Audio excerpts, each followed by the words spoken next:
ফিটনেসহীন গাড়ির বিরুদ্ধে অভিযানে নেমেছে বিআরটিএ। রাজধানীর বিভিন্ন স্থানে চলে এই অভিযান। শুধু সড়কে নয়, অভিযান চালানো হবে বাস ডিপোতেও, জানান বিআরটিএ চেয়ারম্যান। অভিযানকে হয়রানি উল্লেখ করে 15 দিনের মধ্যে তা বন্ধ না হলে ধর্মঘটে যাওয়ার হুঁশিয়ারি দিয়েছেন মালিকপক্ষ। বিস্তারিত জানাচ্ছেন শাকিবুর রহমান। অভিযানের প্রথম দিনে রাজধানীতে খোদ বিআরটিসির বাসেই পাওয়া যায়নি কাগজপত্র। চালকরা এজন্য কর্তৃপক্ষকে দায়ী করেন। এই যে লাইসেন্সটার বয়স প্রায় 2 বছর, কিন্তু আদৌ পর্যন্ত আমরা কার্ড পাইতেছি না। লাইসেন্স 3 মাসের মধ্যে ডেলিভারি দেওয়ার কথা, কিন্তু তারা 3 মাসের মধ্যে ডেলিভারি দিচ্ছে না। প্রমাণ করার দ্বারা কিছু নাই আমার কাছে। তো মনে করেন অফিস থেকে যদি না দেয় স্যার, তো কিছু করার নাই। এই অভিযানটা করুক না, ডিপুতে করুক, যেন গাড়ির নম্বর দেখে কোন গাড়িগুলো কি অবস্থায় আছে, কোন চালকের কাগজপত্র কি আছে না আছে।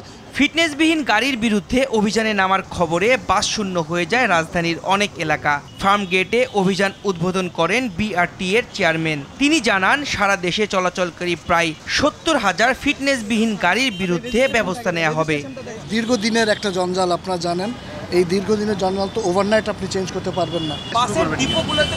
অবশ্যই সেই অভিযান আমরা করব, সেটাও আমরা করব। আমরা আমাদের we have made our own plan of action, যে সলিউশন করার জন্য যে স্টেপগুলো নেওয়া প্রয়োজন আমরা সবগুলো স্টেপই নেব।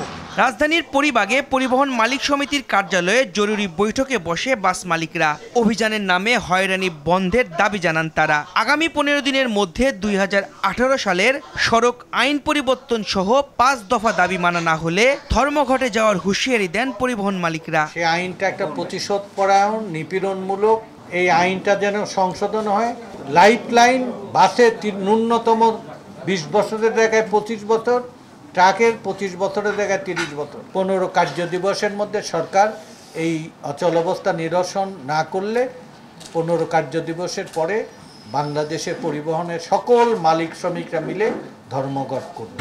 বিলম্বে ড্রাইভিং লাইসেন্স পাওয়া নিয়েও বিআরটিএর বিরুদ্ধে ক্ষোভ জানান পরিবহন মালিক ও শ্রমিকরা। শাকিবুর রহমান, RTV, ঢাকা।